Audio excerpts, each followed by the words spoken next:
dans le cadre d'une journée nationale, voire internationale, de mobilisation des professionnels de la pêche du Sénégal.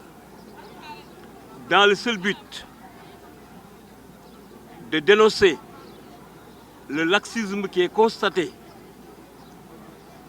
quant au dragage et au balisage de l'embouchure de Saint-Louis.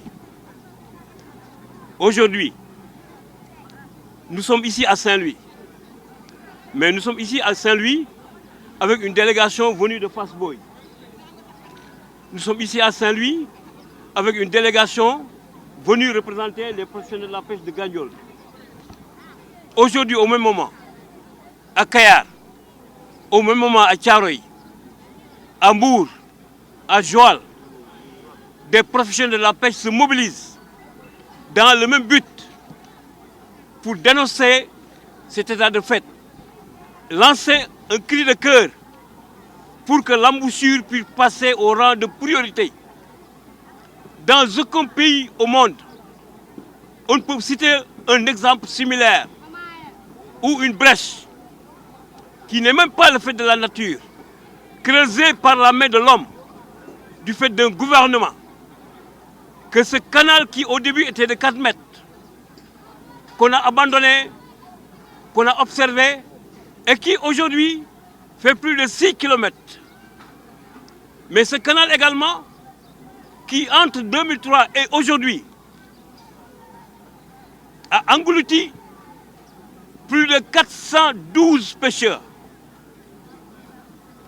L'UNAPAS, prenant le relais de l'URPAS, qui l'année dernière, au mois de novembre, avait initié une marche qui a mobilisé toute la langue de Barbarie. Une marche, une première dans l'histoire de ce pays, pour appeler les autorités à se pencher sur la question de l'embouchure et en faire une priorité. Toute la langue de Barbarie a marché du quai de pêche de Guetna jusqu'à la gouvernance. Un mémorandum a été remis entre les mains de M. le gouverneur. Malheureusement, ce mémorandum adressé à M. le président de la République est resté jusqu'à ce jour sans suite. C'est pour cela que nous avons dit qu'il faut passer à l'étape supérieure. Le combat n'est plus le combat des Saint-Louisiens. C'est ce qui meurt dans cette brèche. Ne sont pas tous des pêcheurs de Saint-Louis. Vous faites le tour de l'ensemble des régions du Sénégal. Les ressortissants viennent faire campagne ici à Saint-Louis. Et nous avons dénombré des morts provenant de toutes les régions du Sénégal et même de la sous-région. C'est pourquoi nos camarades des autres sites nous ont dit le combat, ce n'est plus votre combat. Ce combat, vous ne le porterez plus tout seul. Ce combat, c'est le combat de tous les Sénégalais. Et nous allons le porter tous ensemble avec vous. Aujourd'hui, nous avons eu droit à une marche, à une mobilisation nationale. Nous espérons que le gouvernement nous entendra. Nous tendons la main à son Excellence, Monsieur le Président de la République. Il est le père de la nation. Un père ne peut pas être sourd aux détresses de ses populations. Un père ne peut pas être sourd aux détresses de ses enfants. Un père ne peut pas laisser ses enfants mourir sans réagir. Nous lançons un appel à son Excellence, Monsieur le Président de la République. Nous lui disons, Monsieur le Président, trop c'est trop. 412 morts, c'est largement suffisant. On en a assez. Il faut qu'on trouve une solution. D'autant plus que, Monsieur le Président, vous avez les moyens de régler cette solution.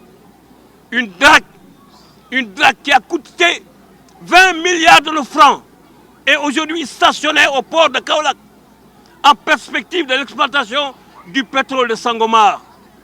Entre le pétrole qu'on doit exploiter à Sangomar et la vie des pêcheurs, où est la priorité?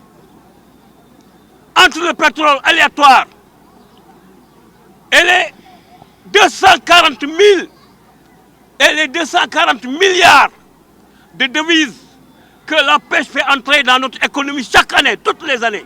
Je dis chaque année, toutes les années. La pêche fait entrer dans notre économie 240 milliards. avec 420 000 tonnes de mise à terre, avec 1 million d'emplois créés sans le gouvernement.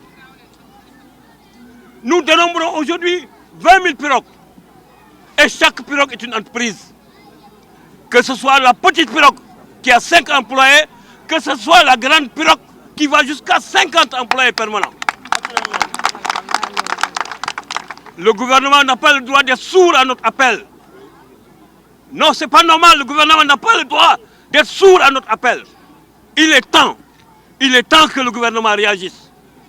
Nous ne voudrons pas demain être appelés à passer à une étape supérieure. Parce que nous ne nous en arrêterons que lorsque le problème sera solutionné. Nous n'espérons pas passer à la vitesse supérieure. Ce combat est devenu national, ce combat est devenu international. Parce qu'au moment où je parle, nos camarades qui avaient pris la mer et qui sont aujourd'hui immigrés, qui sont en Espagne, qui sont en Italie et qui ont participé à l'organisation financière de cette conférence, sont en train de se mobiliser eux aussi. Ils ont déserté leur pays qu'ils aiment tant. Ils sont partis vers d'autres cieux parce qu'il n'y a pas de sécurité dans leur métier. Un peuple qui vous fait confiance, on n'a pas le droit de le tromper. Un peuple qui vous donne sa confiance, on n'a pas le droit de le tromper.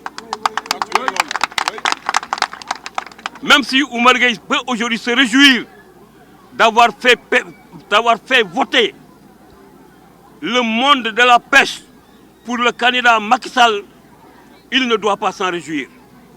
Parce qu'il n'a pas respecté ses engagements vis-à-vis de ces populations qui lui ont fait confiance et qui l'ont prouvé, qui ont été jusqu'au bout, qui ont participé massivement à la réaction de Macky Sall. Il n'avait pas le droit de nous tromper. Nous lui avons fait confiance. Donc c'est lui qui a abusé de notre confiance.